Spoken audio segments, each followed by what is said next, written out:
This year, David's been really running fast. We're hoping that he can get here in time to give this presentation. Well, by gosh, look who just is. Amazing. Well, and the brakes work. This is from Curry. It's an electric bike. It has pedal assist mode and I'll be back. self-driving mode. They sell $600 models. Is there audio hooked up to this? There needs to be. Put audio on it. And they've been very generous. You will each find one of these under your seat. David, I don't think that's the way it goes. That is the way it goes. Is it? Yeah. Wow. I love it. Did you interview the guy? I want that. Yeah, that one's mine. Come on over here. Thank you. Doesn't matter. Whatever you're good with. Actually, you might want to, because I think we're going to put you right there. Okay. No, Just I'm going to get just out. you? I'm going to get out of here.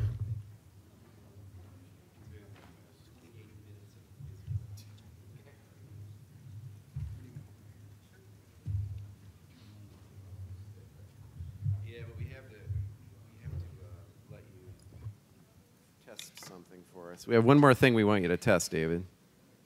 Is this, okay, is this projecting? Yes, Is it it will working? project just fine. Okay. One more thing we want you to test. We want you to come sit right over here, if you would, in this area. Just relax. Why do you look suspicious? Because every year you have gimmicks for me when I come on this stage. Oh, what could be? There could be no gimmicks here. I wouldn't worry about a thing.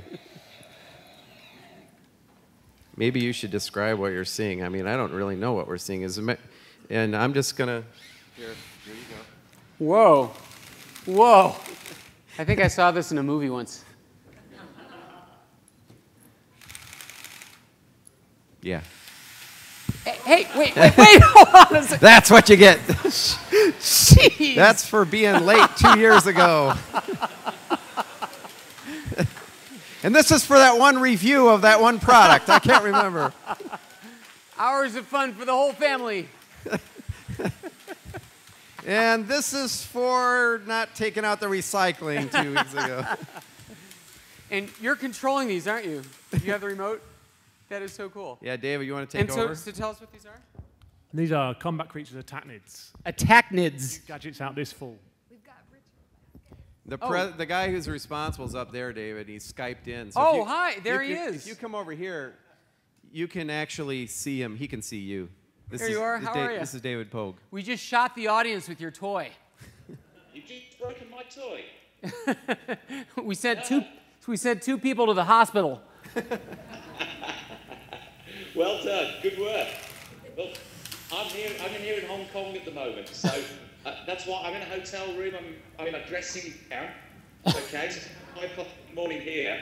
So I know that you guys are playing with my toys over there, the new arachnids, while we're launching them over here in Hong Kong at the same time. Oh, so we can't buy these yet? No, not yet. You can buy them in the fall, but we launched them in the UK, and it's been a huge success. And then we've upgraded to Mark IIs, loads of new technology, loads of new stuff, and that's what you guys are getting. You guys always get something better than we get in the UK. Let him have it. Yeah. Sorry, I wasn't listening. Did you say something? No, just don't worry about me. Just keep playing. You would I'm seeing how reliable they are. Lemmings. Oh, this is awesome. You're shooting it with the fist fire a day. They seem to be pretty rugged. Very cool. Well, thank you very much. We appreciate the sneak preview. Arachnids, well done. Thank you very much, guys. Enjoy the rest of your days. Thanks. Thanks a lot. Cheerio. Goodbye, everybody. Go back to bed. Very cool. Okay. So, hi, I'm David Pogue. I'm the tech columnist for the New York Times, and more recently, TV host. Somehow I fell into this job of working for Nova on PBS. I've done 4 science miniseries for them, and yet, oddly, I am not a scientist. And you will see why that all makes sense in just a second. That might be upside down. I do play one on TV. Okay, so let's see if we have. Yeah, there's audio also to this presentation. All right. Yeah, there it goes.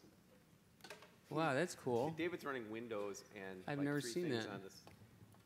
Okay, that's Windows. That's not what we want. This is what we We're want. live though. That's All cool. right, so that'll work. It's kind of amazing. So I'm writing a book on Windows 8, which I don't recommend. The writing the book part. Actually, I don't recommend the other one either. But it's what's amazing is I'm writing it on a MacBook Air. So this is Windows 8, and I've got that, and I'm flipping in parallels. I'm flipping back and forth between that and the book that I'm actually writing. It's amazing that I can have 2 laptops on the same thing. Okay, anyway, so we have a science problem in America. 40% of us still believe in creationism. Half of us still don't believe there's such a thing as global warming. It's pretty distressing. When they look at the rates of scientific and mathematical prowess on tests, the United States, among the 220 countries of the world, is somewhere around 300. We're like really not doing well. And it's a shame. I think that the simple reason is that people are fundamentally afraid of things they don't understand. So when someone says, stem cell research, or, the world is heating up, people say, no, it's not true, it couldn't be true. So it's a shame because science is very cool. There's some great stories to be told. I, as I mentioned, am not a scientist. I started out as a Broadway conductor, believe it or not, and spent 10 years working in Broadway pit orchestras. And now I'm a gadget person, I write books and newspaper columns. But the weirdest thing happened a few years ago. The National Science Foundation, which, as you may know, is your tax dollars at work to promote science in this country, gave PBS a grant, $3 million grant, to make a TV series about materials science. I'd never heard of it either. So I looked it up on Wikipedia. It's an interdisciplinary field involving the properties of matter and its applications to various areas of science and engineering. Investigates the relationship between the structure of materials at atomic or molecular scales and their macroscopic properties. As a TV series? It's the next Honey Boo Boo. I mean, this is like screaming to be a TV show, don't you think? Oh my God. So Nova thought the same thing. Nova is the science series on PBS. So they basically sat on this grant for 9 years thinking, no, we're not going there. And the grant was about to expire, and finally they said, all right, we got to deal with this thing. We're either going to do it or return the money. So they hired this guy, Chris Schmidt. He's a genius. He's a longtime producer for Nova and PBS and National Geographic and Discovery. And he had this idea. Okay, Nova has been on TV for 40 years. It's narrated. There's nobody on camera. But what if we did something radical? We'll find some guy who's not a scientist, but who's a good interviewer, maybe funny, and we'll immerse him in these extreme situations to illustrate the scientific points. He'll be an on-camera host. I know that you're not used to that, but trust me on this. So they decided to do that. This is the show. Here in Grand Bahama, it's just another day at the office. And this is serious business. Do you have a history of bleeding? I do have a history of bleeding. Every time I get cut, without fail. I'm the only one on this crew who's not getting a suit of chainmail. We're here on a quest to unlock the secrets of shark skin. That's right, sharks are covered with tiny scales that somehow repel microbes. They're the inspiration for a technology that could be coming soon to a hospital near you. This surface mimics the texture of shark skin. In a lab, the advantages are clear. It keeps deadly bacteria at bay. Bacteria can't colonize and proliferate. The physical modification of the surface is not allowing them to do that. Just one way that nature is inspiring the far-out field called material science. These visionaries are dreaming big and devising ingenious ways to make materials stronger, smaller, smarter, and cleaner. This is a carbon nanotube. I thought they were going to be a lot smaller. Oh, man. It's like a nuclear tanning bed. In a 4-part Nova series, we set out across the globe to find the ultimate stuff of the future. Hang on, It's gonna be a wild ride. The real demolition derby. You up for this? I'm up for this. Now we'll see what steel can really do. We're the Starsky and Hutch of science nerds. Guys, rock music, please. Would you mind not smashing up the PBS logo? Imagine an airplane with wings that morph in flight, bacteria that make gasoline out of thin air, tiny robots that target tumors. It's not a page out of sci-fi. It's real stuff. This gives the ability to control the motion deep inside a person's body. This here's an artificial muscle. Artificial muscle? Easier lab assistant? We'll examine materials under development today that could open the door to the next great revolution. Will they be man-made or found in nature? We find answers in some surprising places. So here's where we keep our spiders. Can I try it? You're certainly welcome. We normally use the electric just because it's a whole lot faster. But you've never seen me milk. We'll look at so-called smart materials that can sense and react. Oh my gosh, it feels slimy. That's the technical word. Yeah. And what are the limits of these designer materials? We put the stuff of the future to the test. You underestimate me, sir. This is a self-healing, self-sealing coating. These are bullet holes? Where's the bullets? In the tank. One thing is certain, these groundbreaking new materials will transform the world we live in. There are estimates that we could increase the effective generating capacity of this country by 15% without building one power plant. Just by adding batteries? By adding batteries. The remarkable new shape of things to come. It's about 1/100th of a human hair. It's stronger than steel. Oh my gosh, it's amazing. Making stuff. Coming soon on Nova. So that was on a year ago. That's the poster. It's looked like the love child of Charlton Heston and Stephen Colbert. But there were 4 episodes: making stuff smarter, making stuff stronger, making stuff cleaner, making stuff smaller. It did very well, so we made a follow-up show, a 2-hour special about another singing, dancing television topic, the periodic table of the elements. But it was very cool. And then I've just finished on a 3rd series that just finished airing called Nova Science Now. I think that's still in replay. It's kind of more of a family-friendly magazine-style science show. So it launched this whole side career through me by complete accident. And again, the idea was to throw a normal person into extreme scientific situations. That shark skin stuff is unbelievable. I don't know if you got it from the trailer, but this synthetic shark skin works the same as regular shark skin, which is to say nothing can grow on it, not bacteria or algae. And so when they put it in hospitals, on railings and bedpans and things that people touch, like I assume you know that in hospitals, one of the biggest problems right now is you go in with one disease and you come out with something else. Hospitals are hotbeds for catching other people's infections. So until now, what we've been trying to do is kill the bacteria with chemicals. And as you know from the Purell bottle, you can only kill 99.9% of them.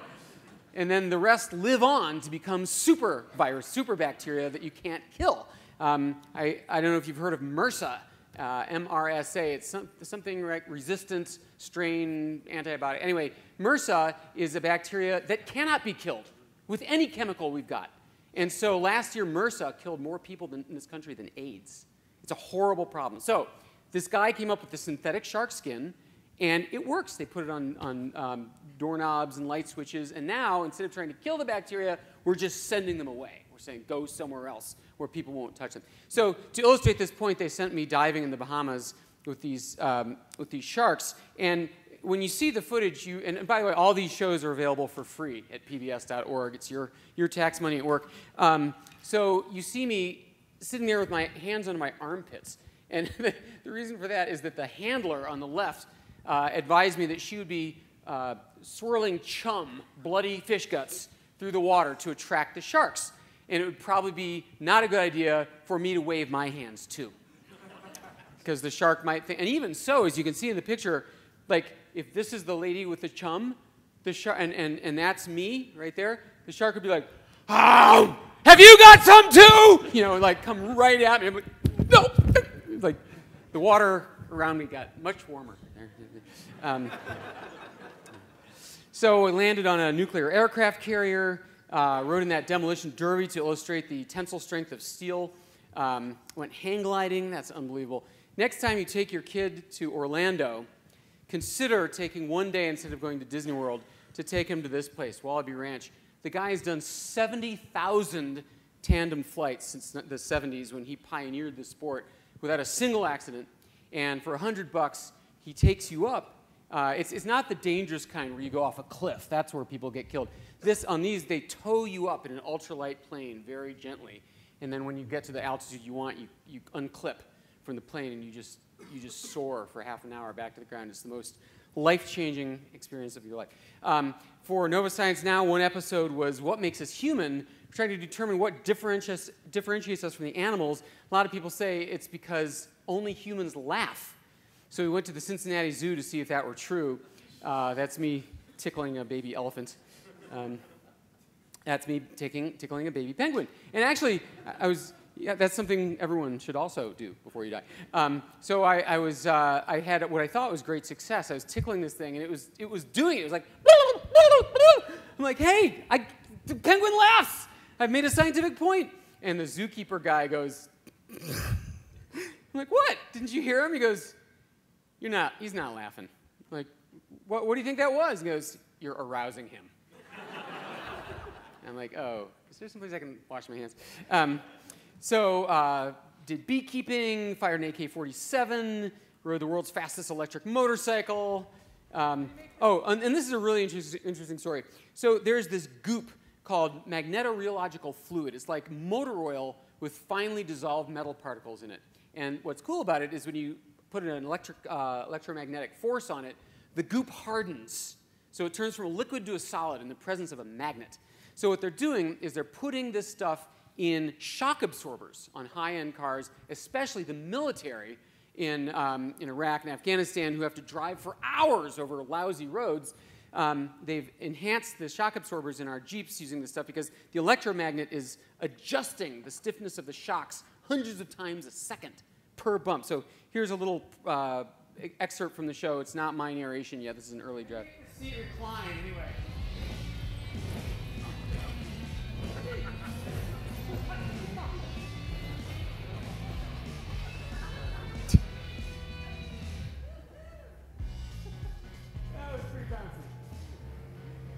Tickets to this thing. For round 2, the Humvee gets Lord's shock absorbers, flexible reactions built right into the material. This is nothing. How do I adjust the AC? So when we visited this company in North Carolina that makes these shocks, we thought the head scientist lady thought she would do a joke on me. She thought she'd have a little cup of this vial-looking fluid, and she'd put a magnet in her hand under it, but I wouldn't know that. So she would pretend that she was going to spill it on me, throw it on me, but of course the magnet would make it instantly harden, and none of it would actually emerge from the cup. It didn't work out that way. Oh my God.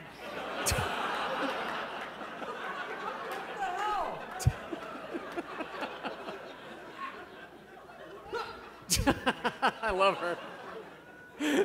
Shirt was gone. It was just nothing will ever get that out. And we studied gecko. Gecko feet are amazing. I don't know if you know this, a gecko can support 200 times its own weight on glass, like even on shiny surfaces, and yet the feet are not sticky. They do not feel any stickier than your own hand. I know, it's amazing. The robot started reacting. The reason is they have these tiny, tiny microfibers on their feet that use something called van der Waals forces, this intermolecular force multiplied by thousands of branching feathers that allow them to do that. So the military is very interested in adapting this. They think if only we could make gloves like that. So we shot a really funny sequence in a green screen that illustrated how that would work. Develop gecko adhesive, so you can use that. Now you know how we did that.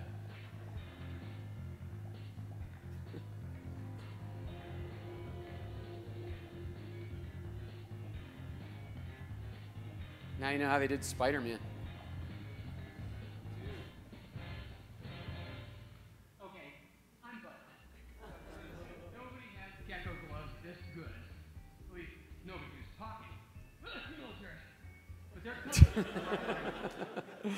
Anyway, for one episode, they made me up into a Neanderthal and had me walk the streets of San Francisco. I don't know if you're aware of this, but all of you have between 2 and 6% Neanderthal DNA in you. So, gentlemen, as far as I'm concerned, that lets you off the hook for the occasional underwear on the floor.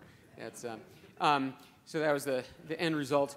Yes, it's true. Our ancestors, many 35,000 years ago, there used to be 4 species of humans. I don't know if you know that. Neanderthals, which we call cavemen, that was one. Our ancestors were another, and there were 2 others. 3 of those died out. We're the only ones left. But our ancestors and the Neanderthals had sex. It's true, and our DNA, we have their DNA. At the end of the day, they sent me to the top of the San Francisco rotating restaurant to play cocktail piano. I love this guy. Can I just eat my steak, for Christ's sake?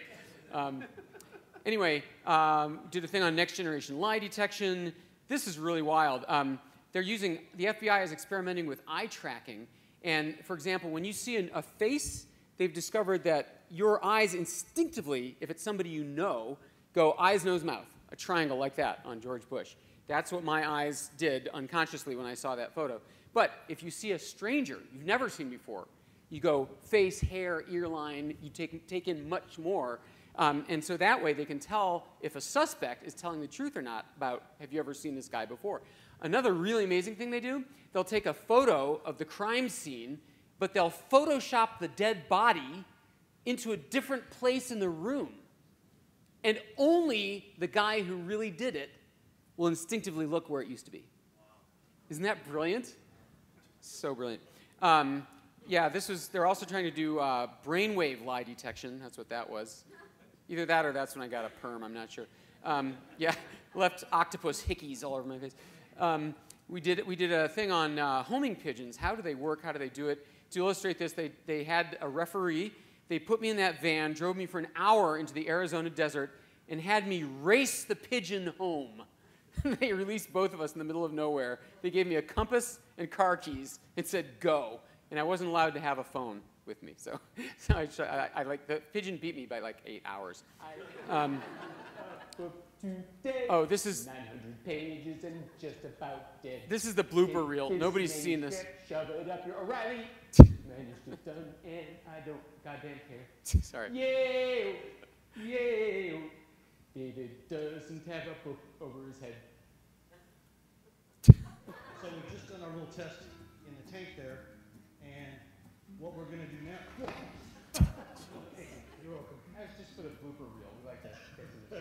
Commence the glass breaking test. This is Gorilla Glass. I wasn't ready. I understand that this is where the disease mono first evolved. Okay, oops. I have to tell you. Oh, shoot. Oh, okay. So you know what B-roll is? So when you make a TV show, like there's the interview where I interview the guy, and then later they say, now let's just film some stuff without sound, just you working at your desk, or you two walking down the hall, and that'll provide footage during which the narrator can say, Bob Smith of the University of Chicago, right? So that's called B-roll. So this one scientist was so funny. We were at Mono Lake in California, and so as a joke, I'm walking with the scientist. I said, so I understand this is where the disease mono came from. And you'll see he instantly had a comeback for me. I wasn't ready. I understand that this is where the disease mono first evolved. It did indeed. Settled into the lymph nodes of a woman named Manisha. I know. What's this coming out of his knee? No, it's just me. Oh. I'm going to flip it upside down and put it into a state of tonic immobility. Honey, just think you're having sex. Should I worry that my gloves are on fire?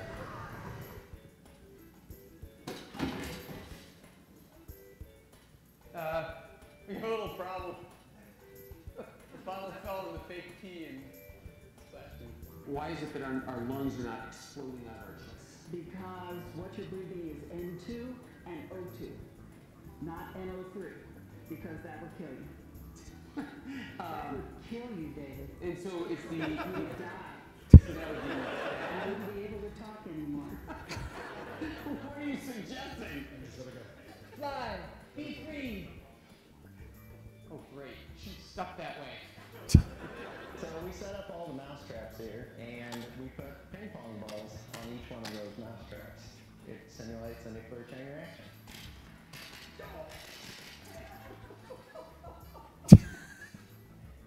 And that's a nuclear chain reaction, folks.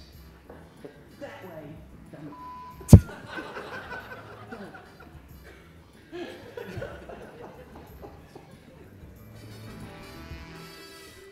Anyway, so what does this have to do with anything? What does this have to do with children? What does it have to do with science? What does this have to do with America? Well, the astonishing thing was that this show that for 9 years was considered unproducible about a subject that nobody thought people would watch TV about wound up being a 4-hour miniseries that got the highest ratings in 7 years. It blew everybody's brains out. Something about the combination of great stories and humor and going on location and clear writing inspired people. It was just an astonishing reaction. That's why we decided to make those other, the Element special. And now, as a matter of fact, next month, we're starting a sequel. We're going to do Making Stuff 2. And the episodes this time will be making stuff colder, making stuff faster, making stuff safer, and making stuff wilder. And I'm like, safer? That sounds like it's going to be the most boring show in the world. And they're like, oh, no. That's going to be the most interesting one. I'm like, why? And he goes, like, for example, they've got this motorcycle suit that inflates like an airbag when you fall off. So we'll put you on the motorcycle. I see where this is going. So science is cool. I mean, there are some incredible, incredible stories to tell. There is no reason for it to be dull, whether it's teaching it, whether it's television, whether it's products. Now, I have to say before we go on that we did have challenges in doing these shows this way. I once wrote a book called Opera for Dummies. And in researching this book, and it's not the web browser. It's the art form.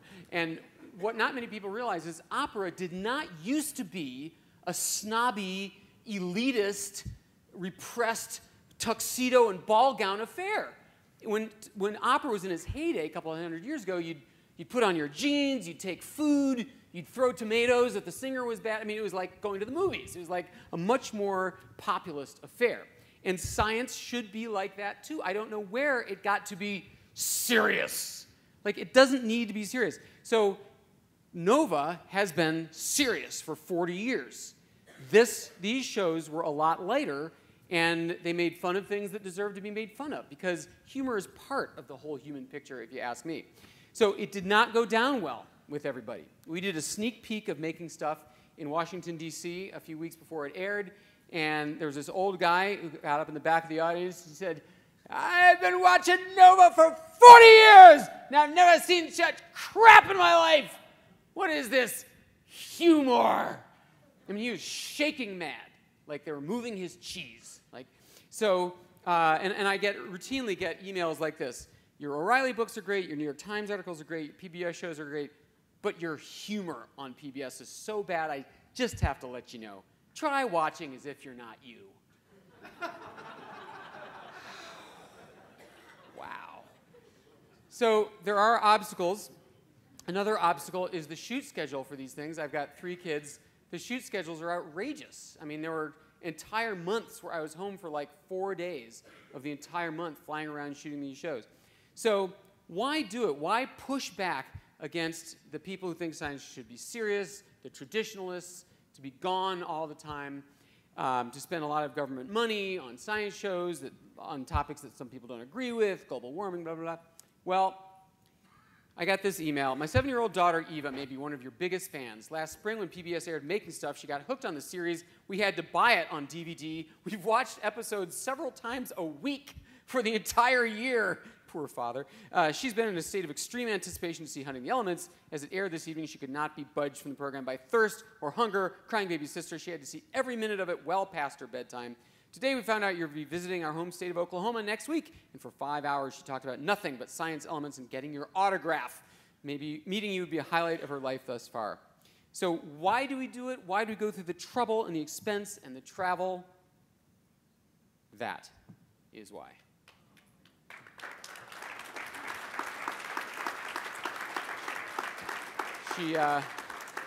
She carries around the show's DVD like it's a teddy bear. That's it in her lap there. So anyway, so there's a little look into the adventure I've just been on. We'll see you in November for Making Stuff 2. Nice to see you all.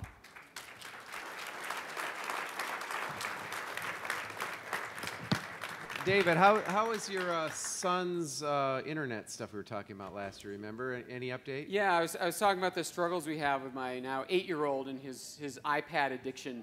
And the solution was, as I mentioned last year, to substitute in as many creative apps as we could, the Puppet Pals and writing apps, and I'm okay with puzzle-solving games. It's the mindless ones that I think become the problem. So it's still a struggle. It's still time limits on weeknights and encouraging him to, it's about moderation. You know, as long as he's doing everything else in his life as well as the iPad, we're okay with that. Well, one reason that show's doing so well is because David Pogue is in it, clearly. So thank you for coming and